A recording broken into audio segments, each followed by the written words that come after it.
ازيكم يا حلوين؟ عاملين ايه؟ وحشتوني جدا من الفيديو اللي فات. النهارده الوصفه بتاعت النهارده لذيذه جدا والاولاد بيموتوا فيها وبقت في المطاعم غاليه جدا. هنعمل مع بعض استريبس وهنعمل كمان رز الريزو بمكونات بسيطه جدا وكمان نفس الطعم كده بتاع بره او قريب لنفس الطعم اللي بيتقدم في المطاعم، حاجه في منتهى الجمال. جهزي مكوناتك معايا ان شاء الله هتكون موجوده عندك في البيت، وتعالي نعمل الوصفه مع بعض.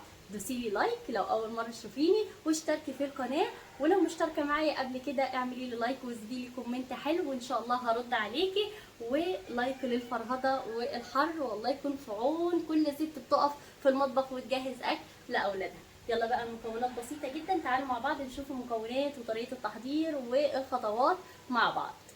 شايفين معايا ده شرائح ستريبس الصوابع زي ما انت شايفه كده. بنجيب صدر الفراخ وبنقطعه صوابع بالشكل ده زي ما انت شايفه كده، وبنغسلها طبعا وبنعصر عليها ليمون ونسيبها. وده طبعا صدر فرخه واحد مطلع لي الكميه دي. لو انتوا طبعا عدد افراد اسره كبير فانت تقدري تعملي برضو ايه الجناحات معاها او الدبابيس. طبعا انا ما فيش وقت ان انا انقع الدبابيس عشان لحمها يطرى او تتنغز من جوه والكلام ده. فانت بقى تروحي تفتحيها بالشكل ده، تفتحي الدبوس بالشكل ده عشان يكون سهل ايه معاكي في التسويه. الاولاد كانوا عايزين فراخ مقرمشه، ومش هينفع طبعا اعمل فراخ بعضمها، هتكون صعبه جدا في التسويه. فخدت الدراعات زي ما انت شايفه كده وفتحتها. الدراعات فتحتها بالشكل ده علشان بس ايه تكون سهله في التحمير.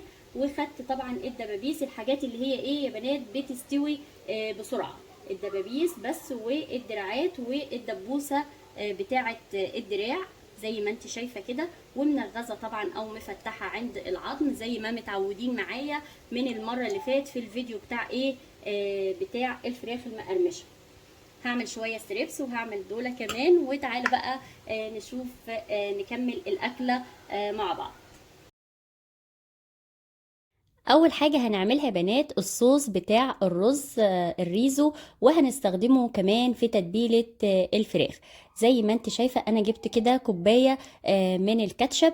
كميه الصوص اللي انت هتعمليها راجعه لكميه الرز، يعني انت لو هتعملي مثلا كوبايه واحده من الرز فانت قللي كميه الصوص اللي انت هتعمليه او كميه الصلصه اللي انت هتعمليها شويه عن كده. انما لو هتعملي كميه كبيره فالكميه دي مناسبه جدا. يعني انا عملت 3 كوبايات من الرز، كانت مناسبه جدا. كوبايه من الكاتشب عليها معلقتين من الصويا صوص، معلقه مستردة، معلقة خل، وكمان لو عندك صوص الباربيكيو حطي كمان معلقتين من صوص الباربيكيو. بس انا حطيت الصراحة معلقتين من العسل الاسود، بيكون لذيذ جدا ومديني نفس الطعم.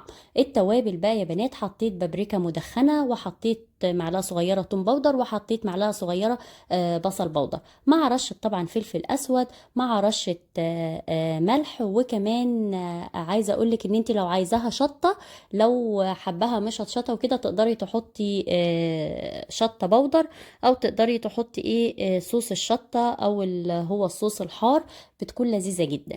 كده احنا عملنا الصلصة بتاعتنا. ادي دي البابريكا، وبعدين بقى هتروحي ايه تقلبي الصوص ده مع بعض كويس جدا. هاجي بقى يا بنات الصوص ده انا هستخدمه في كذا حاجه زي ما قلت لك، هستخدمه في تتبيله الفراخ وفي الرز. فانت بقى هاخد من الصوص ده واتبل بيه الفراخ. تقدري الفراخ تكوني متبلاها قبل كده عادي خالص في بلبن رايب مع التوابل بتاعتك، وتستغني عن التتبيله دي. او تقدري تتبليها برضو ببصلايه مبشوره ناعم مع طماطمايه مبشوره، وبرضو تستغني عن التتبيله دي. ده براحتك، ده معاكي وده معاكي. وساعتها بقى تعملي الصوص لايه بقى للرز بس. انما انا الصراحه سهلت على نفسي في الحر ده. واعملي لي لايك اعملي لي لايك عشان الحر بقى والوقفه والفرهده. انتوا لو تشوفوني يا بنات في المطبخ والله هصعب عليكم. فاعملوا لي لايك واشتركي في القناه لو اول مره تشوفيني. زي ما انت شايفين كده يا بنات، انا خدت كام معلقة ورحت بايه بقى، رحت تبلت بيها الفراخ بتاعتي. وتقدري بقى تسيبيها شوية في التلاجة مثلا لمدة ساعة او ساعتين، وبعدين بقى تعملي الرز بتاعك على وقت الغدا.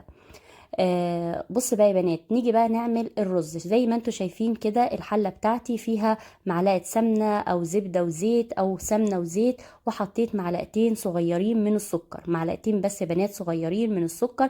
هكرمل السكر ده بيديني برضو لون، وبيديني كمان طعم حلو جدا للرز. زي ما انتوا شايفين معلقتين من السكر دابوا معايا. رحت بقى ايه، نزلت بالبصلايه صغيرة جدا مبشورة، رحت ايه بقى نزلت بيها بالشكل ده. هتقلبي كويس جدا. اول ما تتقلب كده هتروحي بقى تحطي التوابل بتاعتك، كانت ملح وفلفل ومكعب مرق وكاري وربع معلقة كده من الكركم، وكمان بابريكا وبس. تقدري تستبدلي مكعب المرق بمرقة فورية. هتيجي هنا يا بنات، رحت بقى حطيت نزلت بشويه من الصوص اللي انا عملته بعد ما شوحت التوابل مع البصله كويس لمده بس ايه نص دقيقه كده تاخد تقلبتين. رحت برضو نزلت بشويه من الصوص اللي انا عملته برضو وشوحته كده شويه، وبعدين بقى نزلت بالرز بتاعي وقلبت الرز بتاعي مع الخلطه مع الصوص مع التوابل لحد ما الرز كده ايه تحسيه كله خد لون ايه بقى، كله خد لون الصوص بتاعك، او كله خد لون الخلطة بتاعتك. هتقلبيه كويس جدا، وبعدين بقى تروحي ايه بقى تطشيه عادي خالص. زوادة الرز العادية. انا عاملة رز مصري يا بنات بس حبيته رفيعة شوية، فيعتبر زي البسمتي يعني. فانت ممكن طبعا تستبدلي الرز المصري ده برز بسمتي عادي خالص. وهتظبطي الملح بتاعك وتقفلي الحلة وتسيبيه يستوي لمدة ربع ساعة. هتيجي بقى يا بنات نروح نعمل الفراخ في الوقت اللي بيستوي فيه الرز. زي ما انتوا شايفين كده رشيت عليها رشة فلفل اسود، وهنبدأ بقى نعمل الفراخ. هتاخدي واحدة الستريبس وتحطيها في الدقيق كويس جدا، تبدريها بالدقيق وتروحي تنزليها في مية ساقعة، وترجعي تحطيها في الدقيق مرة كمان. الدقيق ده يا بنات عليه معلقة كبيرة من النشا ومتنكه يعني، رشة فلفل اسود، رشة ملح، رشة بصل بودر، توم بودر، رشة بابريكا، الكلام ده. وبعدين بقى زي ما انت شايفة هتروحي بقى تعملي فيه الستريبس. شايفين شكله بسم الله ما شاء الله، التجزيعات اللي عليه دي آه بتكون لذيذة جدا، وهي اللي بتدينا القرمشة في ايه بقى في التسوية. هتعملي برضو شايفة في الدقيق وبعدين في المية الساقعة وتنزلي تاني في الدقيق. هتعملي الكلام ده مع الستريبس ومع كمان الفراخ اللي ايه اللي بالعظم. وهتسيبيها برضو تقلي بقى على طول، ما تخليهاش مركونة. الزيت بتاعك سخن، واول ما الزيت يسخن بقى تروحي تهدي النار وتنزلي الفراخ علشان الفراخ ما تاخدش لون وتتشمع بسرعة وتكون نية من جوه. وهنا بقولك ان انت لو انت حطيتي الفراخ على بعض مثلا والدقيق اتشرب كده وحسيتي ان الدقيق مشى من على الفراخ، فانت عادي ارجعي ايه اعمليها بالدقيق مرة كمان، وخبطي كده او طبطبي عليها كده علشان ايه تتبدر كويس من الدقيق. هتهدي النار يا بنات، نار هادية بعد ما الزيت كان سخن علشان الفراخ تستوي معاكي كويس جدا وتكون مستوية من جوه بالشكل ده. هي اساسا الصدور مش بتاخد اي وقت. وكمان برضو الفراخ اللي بالعظم انا عامله الدراعات زي ما قلتلك، والحاجات دي برضو مش بتاخد اي وقت في التسويه. هنحمر بقى كل الكمية وتطلعيها على مناديل مطبخ او تطلعيها على مصفاية، بس المصفاية طبعا بتكون احلى بكتير. وهتغرفي بقى الاكل او الوجبة بتاعتك بالشكل ده. الرز الريزو كان تحفة شايفين، والايه بقى والفراخ الستريبس كانت معايا مقرمشه وزي العسل. هتيجي بقى يا بنات بقيه الصوص اللي احنا عملناه وزاد مننا، احنا حطينا شويه في الرز هيزيد شويه كمان، فانت بقى هتقدميهم مع الرز ومع الفراخ بالشكل ده.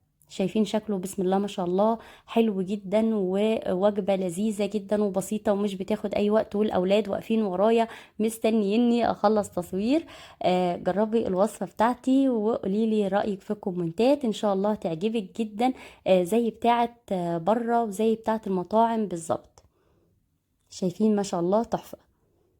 يلا استنوني في فيديو جديد. باي باي.